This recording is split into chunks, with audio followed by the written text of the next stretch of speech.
Undang-Undang 24 maupun aturan pelaksanaan PAHA itu asuransi bagi tenaga kerja itu merupakan kewajiban semua warga negara Indonesia. Ini bukan di asuransi komersial, tetapi pada jaminan sosial BPJS. Dan ini sudah ada badan yang menyelenggarakan, yaitu BPJS Ketenagakerjaan maupun BPJS Kesehatan. Kami memang kami tadi sampaikan ini, kami sedang berusaha untuk mendorong agar tenaga informal, tenaga rentan yang kebanyakan tadi disampaikan ada yang bekerja pada orang lain dan juga tenaga kerja yang mandiri, mereka berusaha sendiri, tidak mempunyai majikan, tidak mempunyai usaha mandiri, bekerja untuk menghidupi keluarganya. Ada guru gendong, ada tukang ojek, tukang cukur, kemudian bakul gorengan dan lainnya, dan juga untuk pedagang kaki lima, pedagang keliling. Ya, kalau kita lihat di sekolah-sekolah, kalau pas istirahat itu kan banyak sekali pedagang keliling, bakul ojek, cilok, kemudian bakso dan lain sebagainya. Nah, mereka itu sangat rentan sekali, mereka juga tidak ada perlindungan sosialnya. Mereka sebenarnya bisa untuk memproteksi dirinya sendiri, untuk perlindungan sendiri, terutama itu jaminan kecelakaan kerja dan jaminan kematian. Nah, ke depan kita memang mendorong agar mereka bisa terlindungi. Di sini kami sedang menyusun aturan wali kota terkait dengan perlindungan pekerja-pekerja rentan.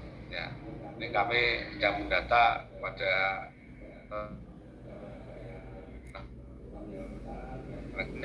di kelurahan-kelurahan. Kemarin kami mendata dengan ada haji, petugas sampah, dan juga kerja yang lain yang rentan itu, dan juga tenaga perempuan yang memang tenaga informal di tempat kita itu didominasi oleh kaum perempuan. Sementara itu Bu, nanti bisa sambung lagi, kita diskusikan lagi. Terima kasih. Ini awal dari saya. Terima kasih. Nuwun Pak Sumijan. Langsung pun tanggapi Bu Eni. Langsung saja Bu Retno. Itu sangat luar biasa. Sangat berarti yang dari Pak Mijan itu memang bidang yang menangani masalah pekerja Bu Retno.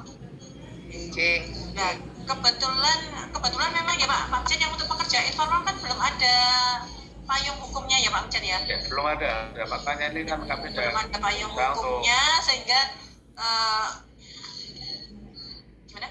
Dominasi formal itu. Makanya kan kemarin memang dalam atur Bu Retno, sebetulnya antara program dari Disnaker yang terkait dengan perlindungan pekerja rentan dari Unima Niko itu nanti kayak gaduh. Jadi kenapa memang saya matur untuk paparan kali ini Disnaker harus banyak yang terlibat, karena antara program dan penelitian ini nanti akan nyambung. Nyata. Ibu. Ya, Pak Mijan. Jadi mungkin saya juga menanggapi yang sudah disampaikan Pak Mijan. Memang dari hasil penelitian kami berdasarkan diskusi kemarin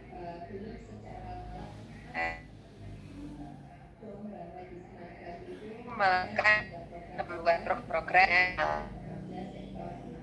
Nah, mungkin yang pertama karena datanya juga belum ada ya Pak Mijan, Bu Eni. Jadi kalau data para pekerja sektor informal terutama perempuan itu belum ada, nah bagaimana kita harus melakukan perlindungan kepada mereka. Nah, mungkin Bu Eni yang pertama sebagai langkah awal tadi sudah disampaikan Pak Mijan akan disusun perwal tentang perlindungan pekerja rentan. Berarti kan harus melakukan identifikasi dulu ya Pak ya di setiap kelurahan tentang pekerja sektor informal. Nah, kemarin kami sudah melakukan, Pak, yang ketemunya 10.000 sekian tadi, ya, padahal menurut hasil 10.000. Nah, kami di lapangan kan kami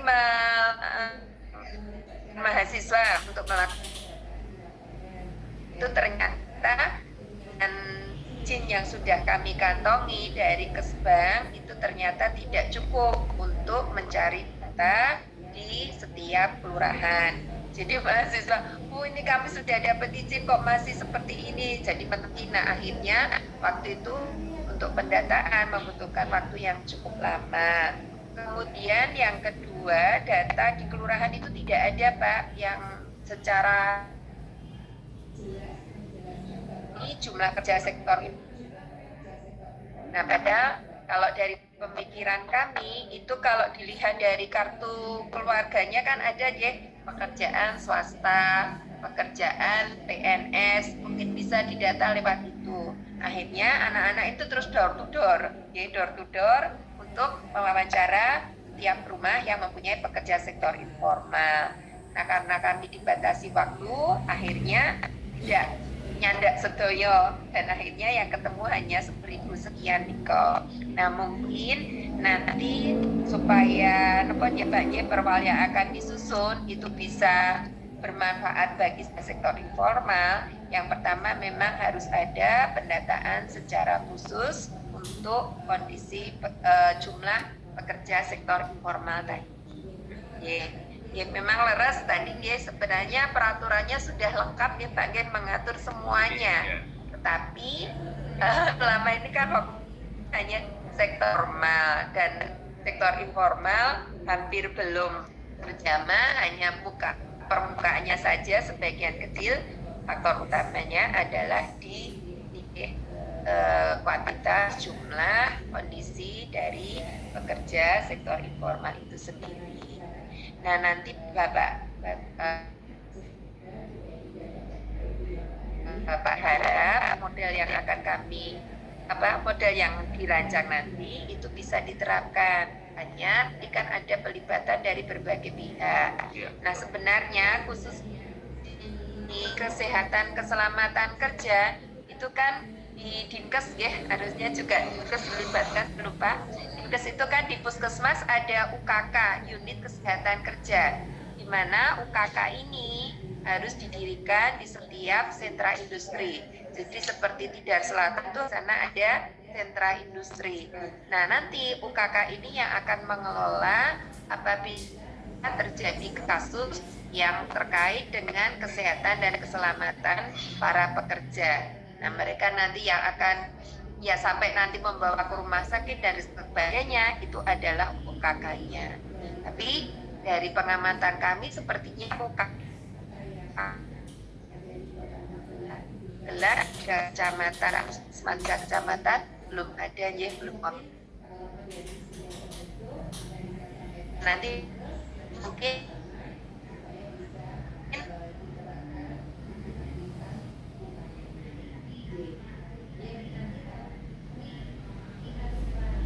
dan ada rentan, mudah-mudahan bisa dapat penelitian ini juga bahan pertimbangan.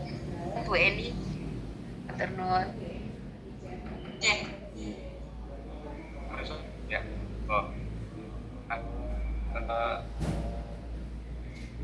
Jadi untuk perwali yang kami usul memang kami untuk menindaklanjuti Impress nomor 2 tahun 2021 terkait optimasi kepesertaan tenaga kerjaan. Ini terkait dengan perlindungan dan kecelakaan dan kematian di pekerja rentan itu. Memang harus kita lindungi bagi teman-teman warga kita, termasuk di pekerja informal ini. Dan memang mereka kan selama ini memang tidak terlindungi, bekerja dengan orang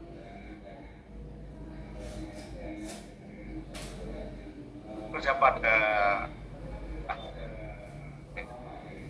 uang dan untuk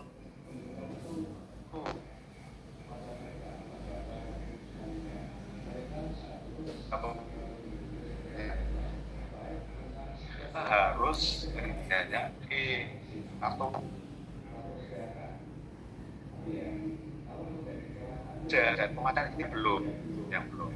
Padahal ini kan, nah itu lahir melalui Undang-Undang 24 2009 sama-sama di BPJS itu 2011 gitu. Nah, mudah-mudahan begini Bu, tujuan kami agar para peserta itu terlibat.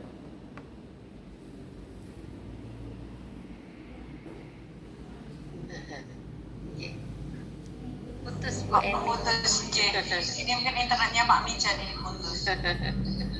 Bu Retno, saya Bu ini kebetulan kan ini sebetulnya kan permasalahannya kan banyak ya yang mau diangkat ya, termasuk tadi kalau nggak salah kan ada kesejahteraan, kemudian apa tadi ya, ada kesejahteraan, Hukum dan ekonomi Bu, masalah hukum, pemberdayaan. Nah itu Pak terputus. Nah kalau Disnaker dari satu sisi aja Bu Retno, kalau misal tadi yang hukum dan kesejahteraan ini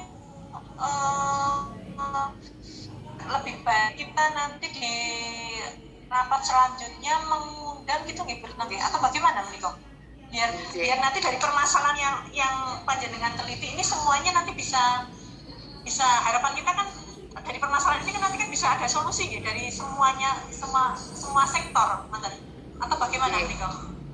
Ya Bu, sebenarnya memang harus banyak melibatkan berbagai pihak seperti yang saya sampaikan tadi di kesehatan itu di kesehatan harus terlibat ya, karena kesehatan dan keselamatan kerja, di mana juga di Kementerian Kesehatan itu ada unit yang ada di puskesmas seperti UKK tadi yang khusus ke para pekerja terutama sektor informal.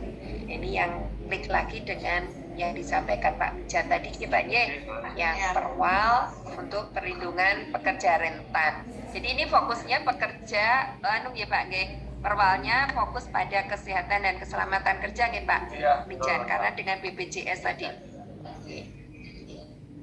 Ya Bu Eni, jadi memang ini nanti harus melibatkan berbagai OPD ya Bu. Iya. Karena ini kan kebetulan baru dari satu sisi aja ya, menurut saya. Kalau dari sisi yang lain tanya belum kesentuh ini nanti. Nanti kami nyuwun saran masukan.